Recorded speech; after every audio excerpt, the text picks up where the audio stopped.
سيدتي سادتي سوف تحط بنا الطائرة بعد قليل. جعلنا نشكر تدفق الأناظر الأمان مربوطة. شكرا. Mesdames, Messieurs, nous allons bientôt atterrir. Nous prions de vous assurer que nos ceintures de sécurité est correctement attachées à ajustées. Merci.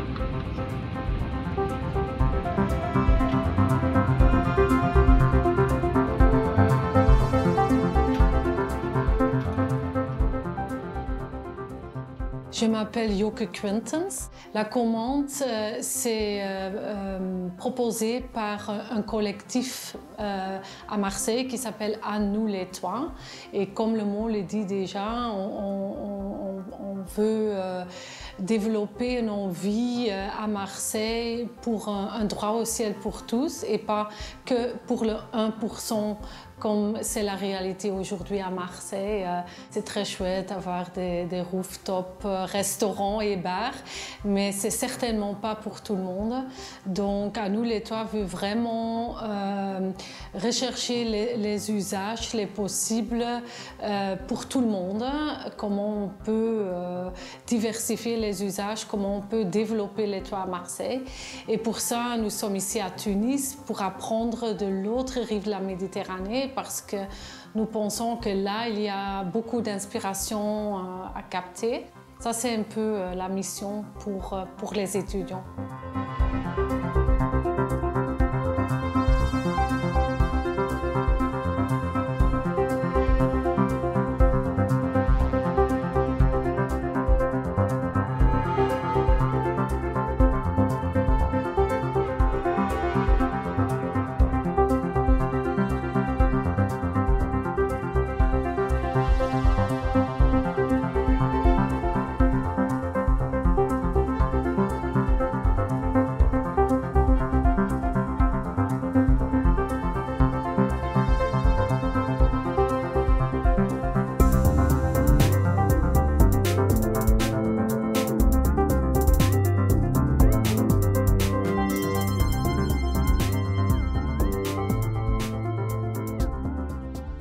Sur les toits, on peut partager tout, on peut faire des dîners extraordinaires, on peut faire des soirées extraordinaires, on peut vivre pleinement.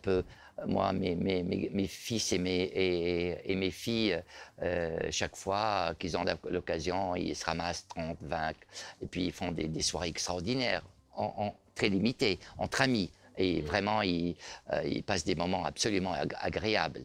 Aussi, ça se fait aussi pour certains entre familles. بون السطح بالنسبة لنا احنا كتونسية يعني اسباس اوفير خليني نحس روحي مرتاحة على الاخر كي نبدا وحدي دونك الأكثرية في الصيف كنقعدوا في الليل باش شوية نسمة باردة هكا واحد يرتاح شوية مونتالمون تحط شوية موزيكا كاستي هكا وجست يعني تستمتع بالمنظر وتحس روحك مرتاحة وكهو. وحدة تحكي لنا حكاية صارت في السطح وشفات عليها une Nous, les Tunisiens, on fait le roula. Le roula dans le stah. Ma grand-mère, quand elle fait le couscous, le roula dans le stah, ما تخلي حتى حد يطلع خاطر ناكلو nos chats aussi quand يطلعوا للسطح يفسدوا العولة دونك ما تخلي حد يطلع لين نكمل هي العولة.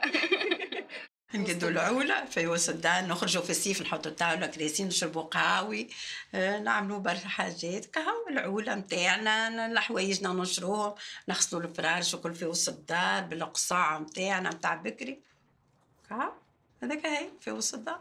Le toit existe et la tradition continue. Chez nous, on continue, il y a plein de familles qui continuent à pratiquer ce qu'on appelle l'oula. L'oula, c'est la préparation de la nourriture, surtout de l'hiver, pour l'été. Et c'est très intelligent parce que, je vous assure, la différence est énorme. Tout d'abord, on mange propre, on mange bio, on mange tout ce qui est de saison, donc soleil, il n'y a rien de chimique, et on le stocke dans des jarres, et la fraîcheur et la propreté, et ça coûte vraiment, vraiment, vraiment, vraiment beaucoup moins cher.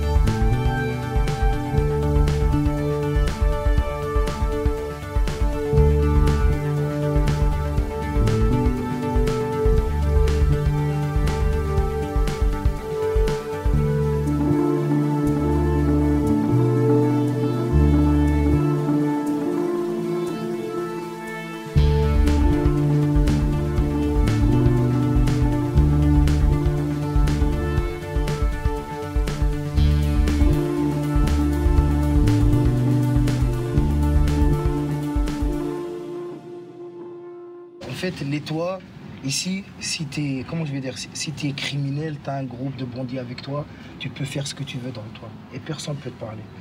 Personne ne peut te parler. Aucune personne peut, comme l'autre là, il a mis son chien, personne ne peut le parler. Pourquoi? Car c'est un ancien prisonnier, c'est un mec qui fait le gangster dans le quartier. Tout le monde l'évite pour éviter les histoires avec lui. Pour lui, on va dire l'immeuble, c'est à lui. Lui, il a qu'un appartement au 3e, pour lui, c'est comme ça.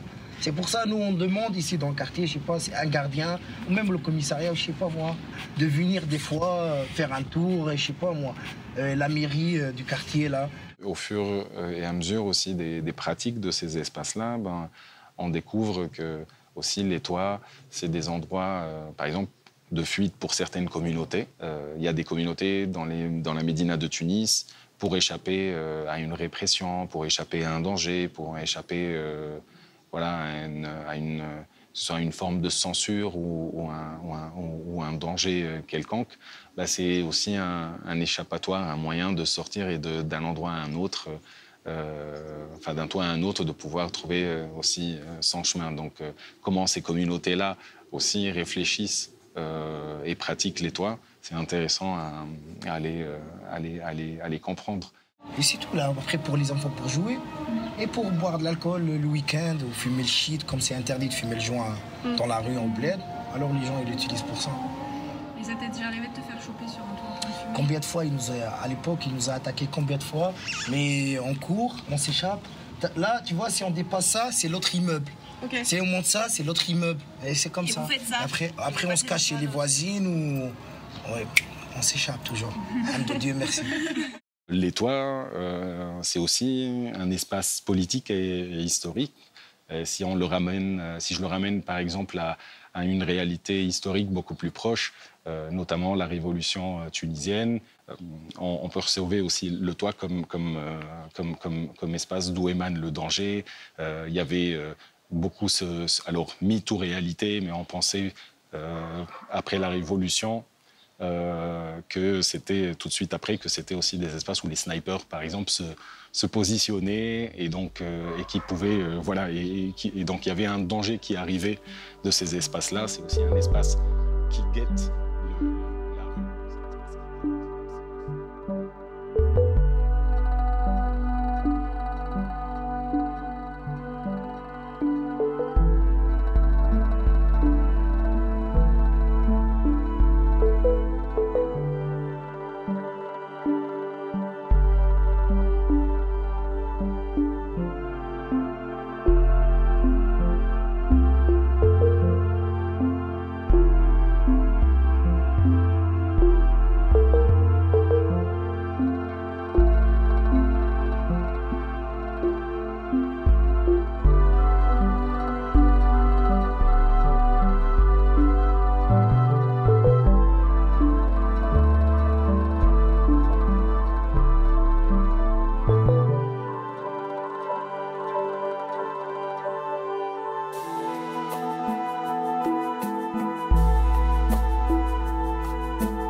Retirer ton toit, l'accès.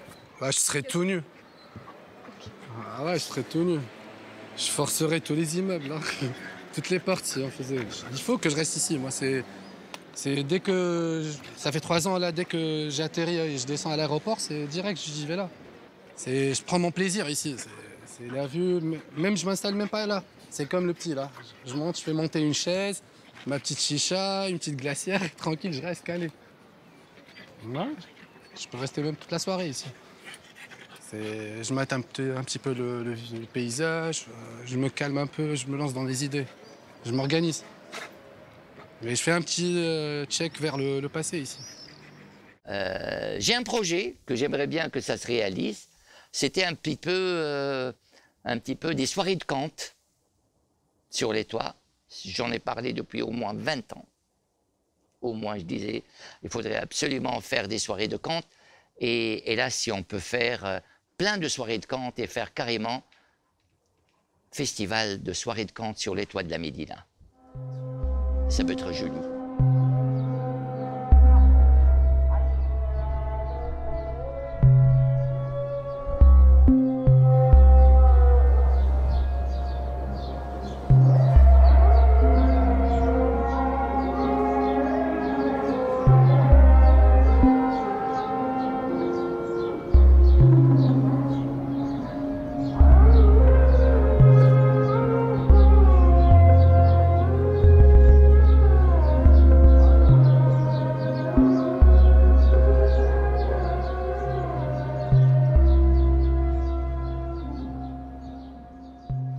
Et toi, tu l'utilises le toit?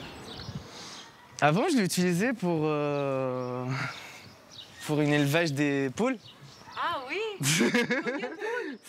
C'est pas légal, mais bah il y avait des dizaines, on peut dire, des dizaines. Et des pigeons. On m'appelait Aziz Pigeon. Ouais, pour un instant, ouais. T'es un éleveur de pigeons? Ouais. Bah, je sais pas si t'as remarqué, mais bon, là, il y en a peu. Avant, j'élevais les pigeons à faire genre le tour sur la mosquée, genre le temps de la prière, où c'est vraiment calme, où il y a... Tu vois? Comment tu les entraînes à faire ça? Bah, je sais pas, c'est eux tout seuls, quoi, vraiment. Genre, je les vois justement, genre... il attend le moment de la prière, genre justement sur le bord, là. Et là, tac, ils partent tous ensemble, genre ils font un cercle, ou plusieurs cercles. Et après, ils reviennent, ils rentrent chez eux, genre dans la petite cabane. Ouais. C'est toi, t'avais des petites cabanes sur le toit? Ouais. ريحان سألتك قالت لك اسكو تطلع تلعب في السطح؟ أنا في السطحنا في الدار نلعب. كلبي كنت أنا صغيرة عمري 6 سنين، كان كلبي صغير عاقل، كنت نطلع وحدي ونلعب معه. يعني نلعب وأنا وياه، هو صغير ما يعضش، أما كي كبرت عمري 7 سنين مات. ما هو كان يهبها برشا يحب ياكل ونحن ما فطرناهوش، يا أخي اللي من جنبه مالوا لحمة فيها سم، يا أخي مات.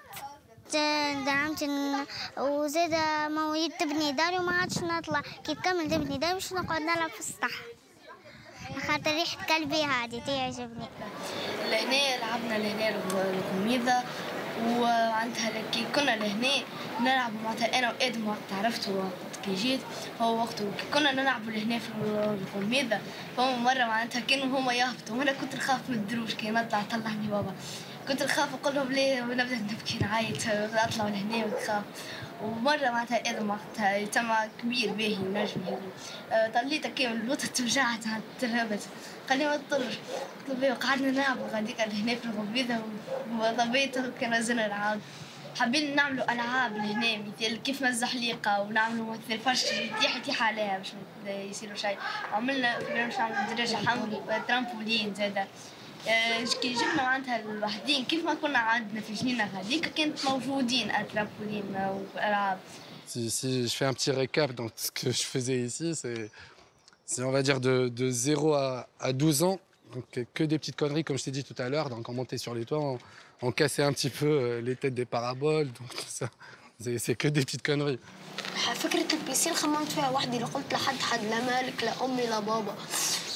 حبيت نديرها وحدي، جات طلعت وحدي مرة في السطح، خذيت كل خشبة كبيرة ورميتها بالماء، يا أخي تكسرت. ما عرفتش نقدها ومليت في قدي. Donc on faisait tous nos conneries sur le toit des souks. Ensuite, il y avait tout ce qui est gendarmes et police qui couraient derrière nous. Donc, on montait les immeubles et on se cachait ici. Donc, ils ne pouvaient pas nous atteindre. Donc, on montait sur les toits et il n'y avait que des plaintes tout le temps, quoi.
Donc après ce travail de terrain, on a pour but de faire une restitution à la fin de ce workshop à Tunis avec les habitants qu'on a pu rencontrer. Donc on va inviter chacune des personnes qu'on a rencontrées pendant cette enquête, pendant ce workshop, à se rencontrer en fait sur un toit d'un habitat collectif. Donc ça va être aussi une nouvelle forme urbaine de la Médina. On va plutôt être dans le nord-est de la Médina qui a été reconstruit dans les années 1950, mais on reste quand même dans le centre ancien. Et on invite le maximum de personnes du quartier, le maximum de personnes qu'on a pu rencontrer, et on va leur exposer nos pistes de réflexion, nos pistes de recherche durant cette semaine-là, autour d'un moment convivial où on aura un petit thé tunisien, et puis ce sera un premier moment d'échange entre des étudiants de l'autre rive de la Méditerranée et de nous et des habitants donc, de la Médina de Tunis.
On n'a pas cet usage dans l'imaginaire qu'on puisse aller sur le toit, qu'on voit le toit comme un espace commun à tous ceux qui vivent dans le bâtiment. Et l'expérience de venir dans la rive sud de la Méditerranée, c'est vraiment de faire le récit de ces usages, de voir comment s'organise la société civile plus largement, et de ne pas seulement regarder l'aménagement du bâti et sa structure. C'est vraiment de faire le récit de ces usages et de voir comment, dans un contexte de copropriété, mais aussi d'habitat individuel, de voir comment sont vécus les espaces sur les toits. Il y a des grandes différences quand même entre les toits de la Médina de Tunis et les toits qu'on va avoir à Marseille. Déjà, on va voir la forme du toit qui ici est quasiment toute plate. On va voir la facilité d'accès à ces toits-là. Et voilà, c'est quand même assez ancestral cette pratique des toits de la Médina. Même si on a pu remarquer que ça se perdait, ça va sûrement revenir davantage.